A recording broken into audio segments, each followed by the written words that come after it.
Hi, and welcome to Today Explained Saturday. I'm Ested Herndon, and every week I'll be talking to someone in the news, in the culture, or just exploring an idea I can't get out of my head. This week, we're in Minneapolis, where thousands of federal immigration agents have descended on the city in recent months. And it's also the site of the fatal killing of Renee Good, the protester who was shot and killed by ICE officers, actually not too far from here. By now, we've all seen the video, and we've heard the statements from President Trump and his cabinet. But I wanted to dig in deeper into the context behind this fatal encounter. Why is ICE in Minneapolis in the first place? What happens if Donald Trump invokes the Insurrection Act? And what are Democrats going to do to push back against federal officials? So this week, I talked to Minnesota Attorney General Keith Ellison, and I put all those questions in front of him.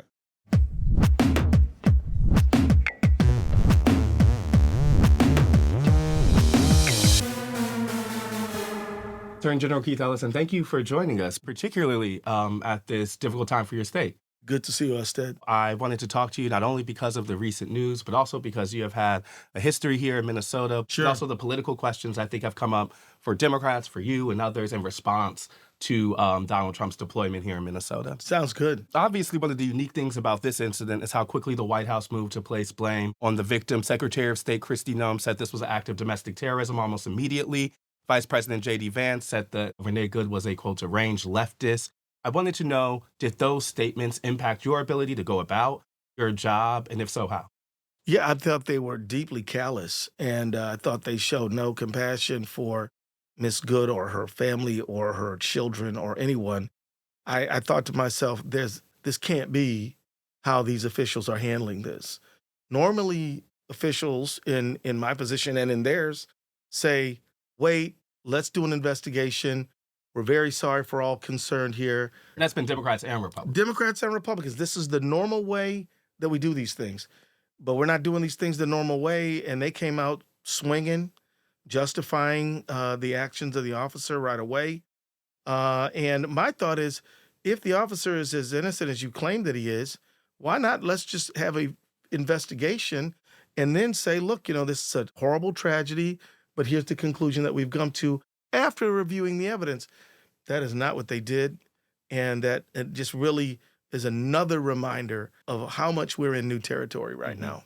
I don't want to make a one-to-one comparison to what Republicans said and what Democrats have said, but, Mayor Jacob Frey here did famously say, get the F out of our city to ICE. You did have Governor Walz kind of characterizing this as an occupation. Do those statements from Democrats turn the temperature down, or were they also, part of a turning up of tension?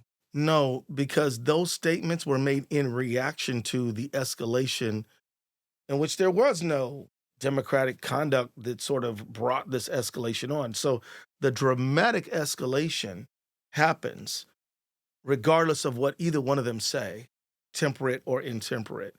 And I will say this, part of what it means to be an elected official is to channel the emotional vector of your electorate. Mm-hmm. Of course, the latest escalation from the federal government was the announcement that the Justice Department is now investigating Governor Tim Walz and Makeup Jacob Frey and saying they impeded officers from doing their work here. I was going to put that in front of you. How do you see these criminal subpoenas, and have Democrats in Minnesota impeded the federal government from what they would say is lawful immigration enforcement? Well, you've just pointed out that the mayor and the governor are under federal investigation. You know who's not under federal investigation?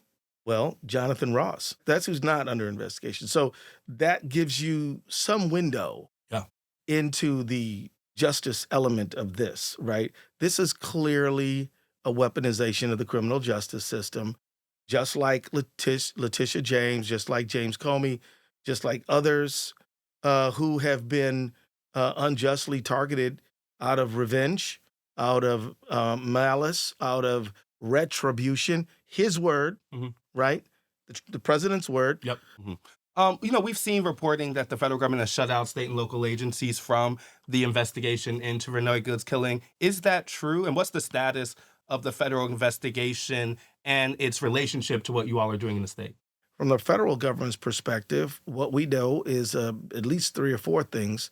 Thing number one, the United States Department of Justice Civil Rights Division, whose job it is to investigate use of force death cases, has declined before there's been any investigation. Has declined to open an investigation. They have said publicly, we will not even open an investigation. So there's that. And these are the people whose job it is to do this work. Mhm. We've seen 6 assistant U.S. attorneys quit because they were told, you're going to investigate Renee Good and Becca Good, her wife, and we're not doing any investigation on Renee Good's death. They quit in response to that. Mhm. That's the other thing that Mhm. happened. As you've already noted, state and local prosecutors have been informed that they're not going to be allowed to have access to the investigative file that the FBI has acquired so far. And what's in that file? Things like bullet casings, things like the car, which has the windows, which can help show trajectory. So you all don't have access to the car? At this point, no. We're hoping that the federal government changes its mind because it's so clearly unjust that for them to deny. And in the past, these kind of investigations are done jointly. Mhm. I guess one thing I was asking, though, is because of the degree to which Donald Trump made clear that his plans were to, ramp up a mobilization in cities like Minneapolis, and because of the kind of growth we've seen over the last several months, is there anything that state officials could have done to prevent what has now become a deadly encounter? Like, is there a way that kind of telegraphing could have been an off-ramp and that off-ramp wasn't taken? Well, this is a good question. I'm glad you asked it. And I would have to say, not to my knowledge, because our lawsuit, we're not saying that ICE doesn't have a right to exist in Minnesota. ICE existed before and we didn't sue them. Mhm. Even ICE has an obligation to abide by the law and to obey the Constitution, the Fourth Amendment.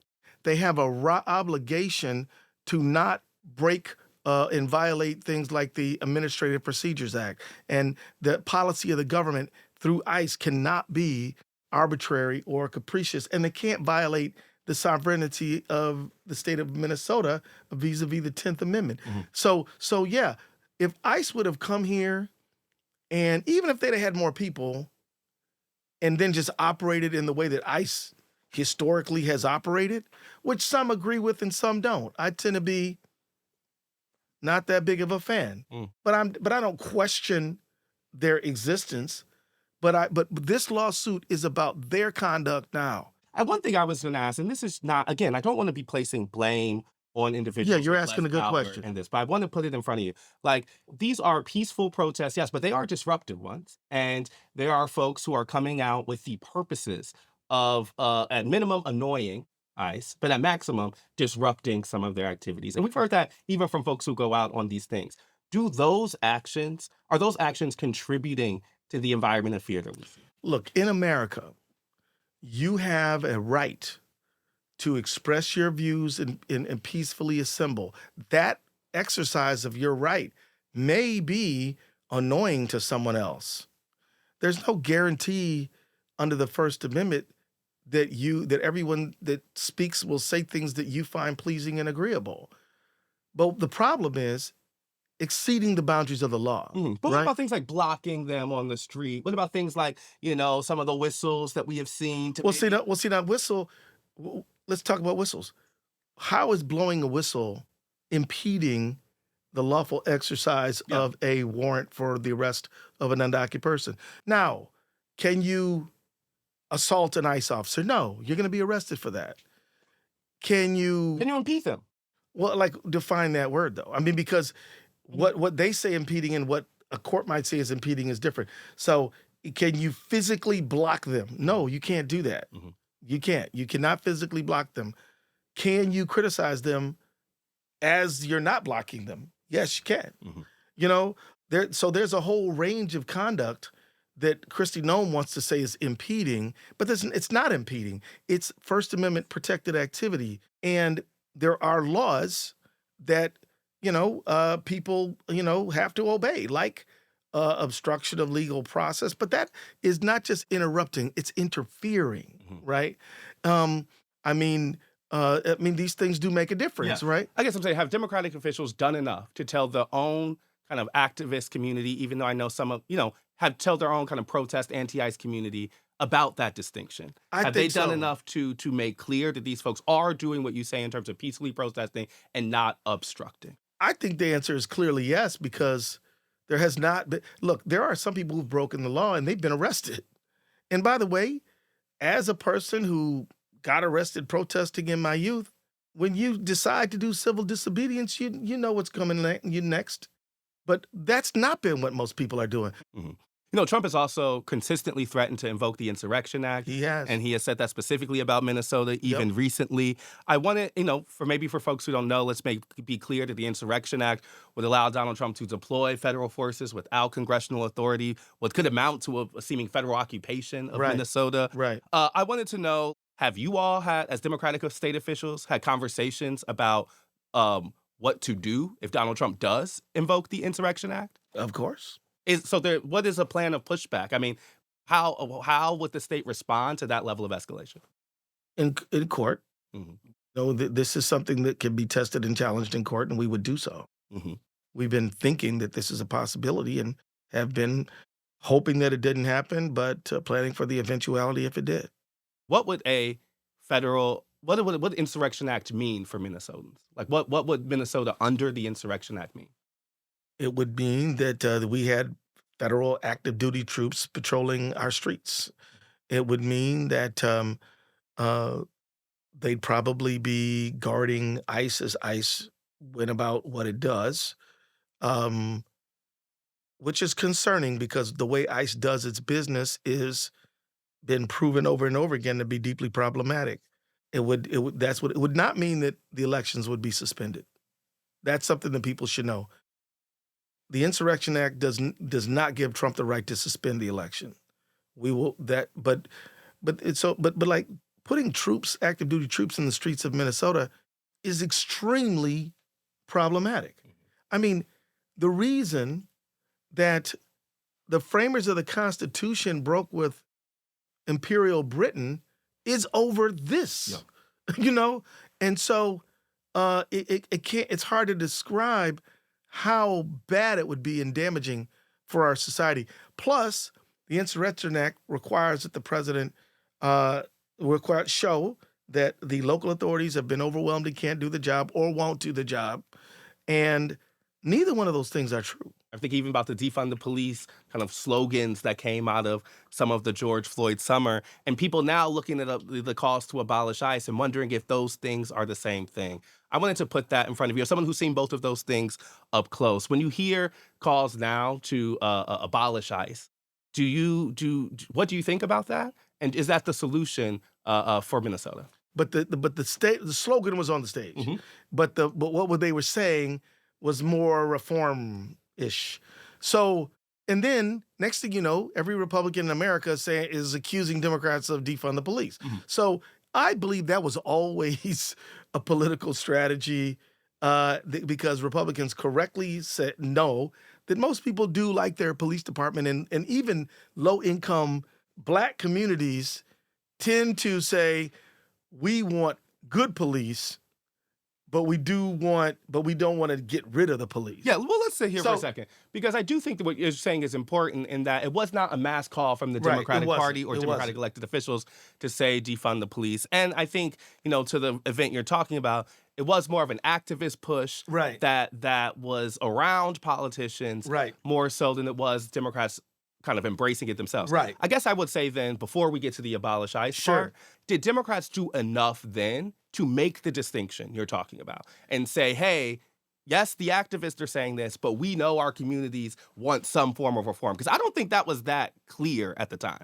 As a politician, I would say, look, I work with law enforcement. We embrace and lift up our members of law enforcement who live up to the high standards we ask of them, and the ones that don't deserve to be police officers. And then my Republican opponents would say, you're for defund the police. It was a political slogan that they were buying ads to try to perpetuate. You gotta answer my question, though. Were Democrats too deferential to activist language at that time? I would say, what I'm trying to say is no, but obviously we could have maybe done more, because too many people believe that narrative. But I would say that as a what I was offering myself as one. So what I mean is, if I stop and say, and just all I do is just completely devote myself into refuting this false claim, then they've got me still, even if I convince people, half the people that I never said defund the police, the reality is the people who might just vote for me, they want to hear me talk about wages and housing and healthcare, but I'm not talking about that because I'm talking about what they're trying to make me talk about. So that is sort of the catch-22 of the Democratic politician. But one thing I will say is, just to belabor the point, Yeah. did Democrats present a affirmative vision of criminal justice reform, of law enforcement reform in that summer that counterbalance defund the police enough? I would say, as a person who likes to be real with myself, maybe we could have, or maybe we should have. I will tell you that one group of people would say we talked about it too much and we should have spent more time talking about an affirmative vision. Sure. And then there's some people who say we didn't refute the negative vision enough. At the end of the day, we had Democrats had a tough year, and maybe we could have done more. Maybe we should have done more. Now, in this moment, where there is an opportunity for Democrats to make a pitch specific around ICE and immigration law enforcement, do you see the calls to abolish ICE as the same as some of the progressive pushes from years ago? I just don't see. Nobody I'm talking to is saying that. No one's saying abolish ICE? No, I mean, let me be clear. I'm not saying no one's saying that. Okay. I'm saying that as an elected official who asked people to vote for me, I'm not running into anyone who's saying that. One more question on this before we move off. I wanted to ask also about the argument the Trump administration is making that this is in response to Minneapolis being a sanctuary city. They have It's not said a sanctuary city. yeah, and I know that this distinction matters a lot. They have said that, in essence, that city and state officials have not cooperated with immigration officials, that they cannot go into the jails to round up accused criminals, which is the reason why they are out in communities. I wanted you to respond to that. First of all, it's a separation ordinance. Yes. And second of all, What does that mean? well, what that means is that we're not paid, we're not compensated, and it's not our statutory obligation to be functionaries and deputies of ICE. We have other jobs that need to be done. Our police need to worry about domestic violence, car theft, murder, gun-related crimes. We cannot be enforcing the immigration code. There's a whole department devoted to that from the federal government, and they need to go do that. And that is that's pretty much, it's pretty simple. But there are arguments that you all are blocking them from that enforcement. That's a lie. It's not true. So the question of them being able to go into jails and find somebody, is that true? Everyone who has a legal right to enter a jail goes into the jail. I mean, that's what it is. The fact is that actually the Department of Corrections alerts people who have immigration status. They alert ICE, but to hold them there beyond the amount of time that they would legally, and I'm talking about the detainees. If a court determines that a detainee should be released based on, say, a DUI, then they're going to be released, and it's not the business of the state of Minnesota to hold people beyond that charge. If somebody is there to pick them up because they got other legal problems, that's on them to do. The state is free to execute its immigration detainers, but what Minnesota's not doing because of said separation ordinance is they're not making it their business to hold people longer or do something above and beyond the purposes of. We believe it would expose the state of Minnesota to liability to hold someone beyond the amount of time that the court has deemed them to be held based on what they're charged with. But if somebody is there to collect them, they can collect them and have been doing so. You know, Minnesota's obviously changed a lot. I'm thinking specifically about the changes in demographics. The Somali population has exploded in the Twin Cities in the last 20 years. Almost, some estimates say 100,000 Somali Americans in the Twin Cities alone. How did the increase in population shift the governmental priorities in a city that has changed over the last 20 years? Well, I mean, from my perspective, more workers, more consumers, more professionals, more people to be a part of our economy. If you don't have a population growth, you're going to have economic decline. And so I, for one, think that the Somali community has actually helped us hang on to the number of Congress people we have, because we've had not just Somali immigrants, but also, immigrants from all over the world, Europe too. We've had them from Asia, we've had them from Africa, we've had them from Latin America, and we've had migrants who are from the United States come to Minnesota, and that has been to the benefit of Minnesota. Minnesota is a state where people feel included and welcome. Is there any argument that Democrats were slow to investigate challenges in the Somali community, be it immigration, enforcement, or allegations of social services fraud, because of their political importance to the party? No, that Republican talking point is absolutely wrong, and it's kind of racist and bigoted. Let me just say, I've prosecuted over 300 cases of Medicaid fraud in the last several years since I've been the AG, and it's multicultural in terms of the people we've prosecuted. They've been every color under the rainbow, every culture, plenty of Olsons, plenty of Johnsons, plenty of Andersons, right? So that the idea that fraud lives only and exclusively Not only and exclusively. Nah, or even mostly. It's not true. And so it's not true, right? And, again, you want to talk about fraud, let's do that. The bottom line is that fraud is something that the Trump administration has certainly not taken seriously. Some of the worst fraudsters in American life have been people who Trump has not only pardoned, but pardoned maybe twice. I'm not discounting I know you're not, that. but see, that's how it goes, right? But the Feeding Our Future scandal is a legitimate one in Minnesota, right? It is, but what does it mean? Does it mean Somalis are not good people? No, it doesn't mean that. What does it mean? Does it mean Minnesota doesn't prosecute fraud? Of course we prosecute fraud. What it means is that some people who were dishonest stole from a program to help feed kids, and we investigated them, and we are prosecuting them, and many of them are in jail at this very moment.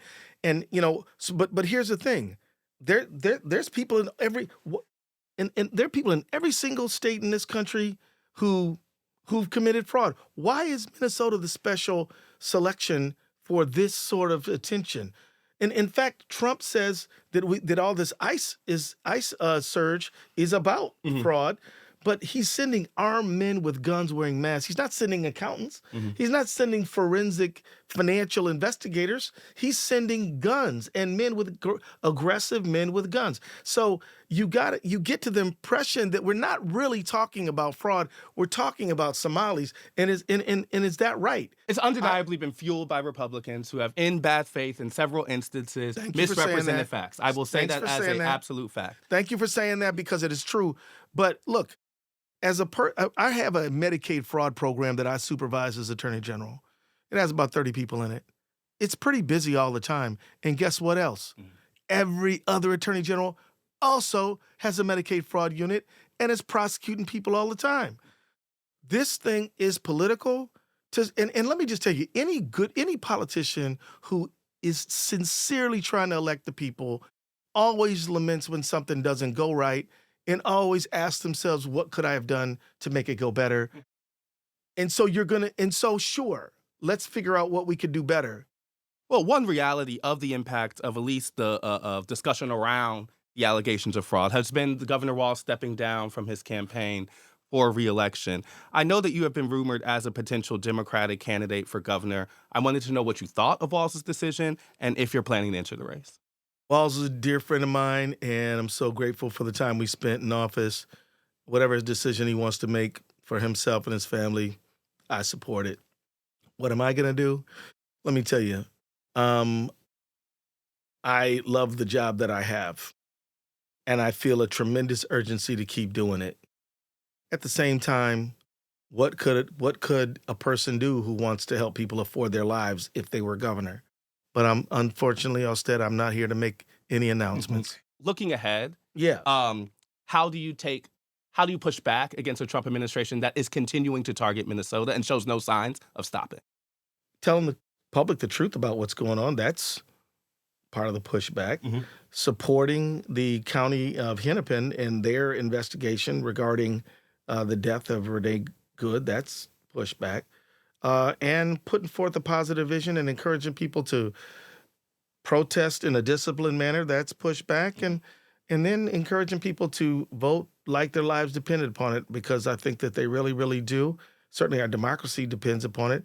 Yeah, I mean, I asked because I was at the side of the deaf today, and you could feel someone even say there like how powerless they feel, how they feel as if this kind of invading force has shown up and has Yeah. imposed on them something that feels inextractable. So I'm Yeah. saying, as someone who doesn't see it like that, I was just really asking to Well, no, I say, appreciate that. And I thank you for bringing that out, because look, what I'm saying to people is, this is what my mother used to say to me, do not be overcome by evil, but overcome evil with. good. Yeah. And so that's what I'm saying. We're in a situation where the basically the president is persecuting our state.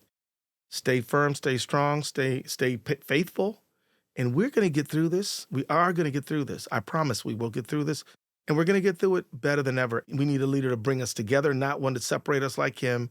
We need somebody who's going to prioritize affording your life and make a prosperity a real possibility. So that is right within our grasp, but we just got to last a little longer through this. Attorney General, thank you for your time. I really appreciate it. Thank you. Thank Yeah, you.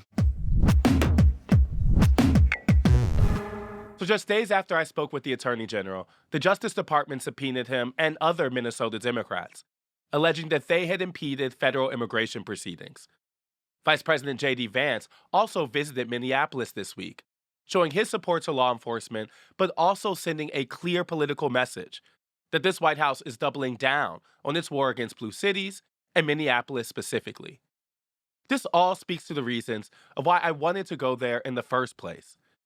Because while Minnesota may not be that important when it comes to who controls the House or the Senate, or for things like the midterms, it's vitally important to understand what might become the most important political question of this year. Just how far is Donald Trump willing to go? Every Saturday, we'll be in your audio and video feeds with more interesting interviews in politics or in culture. Plus, you can check out Today Explained wherever you podcast, your favorite listening app, or on Apple Podcasts or Spotify. Thank y'all for joining us, and make sure you tune in next week.